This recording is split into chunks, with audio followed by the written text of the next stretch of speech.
আমার এরে যেটা আছে এটা ইনপুট নিছি, নেওয়ার পরে প্রথম এরেটা যেটা আছে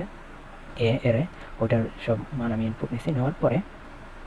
আমার দ্বিতীয় যে এরেটা নেওয়া হবে অর্থাৎ কিউ এর এন এর যে মানটা আছে, যদি আমি এখানে দেখাই এন এর যে মানটা আছে, তো এখানে আমাদের বলা ছিল কিউ একটা ইন্টিজার দেওয়া হবে, এটা হইতেছে এন এর মান এন 1 2 3 এখানে দেওয়া থাকবে। তো এই ক্ষেত্রে আমরা এটা ইনপুট নিতেছি এবং ইনপুট নেওয়ার সাথে সাথে আমরা এটা চেক করতেছি, কি চেক করতেছি, আমি প্রিন্ট করে দিতেছি, চেক করার দরকার নেই, এখানে ডাইরেক্ট আমরা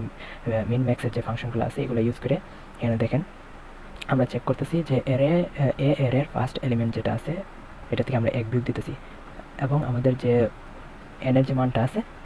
এটা আমরা চেক করতেছি যে কোনটা ছোটো, যেটা ছোটো ওইটা আমরা প্রিন্ট করে দিতেছি। সিম্পল,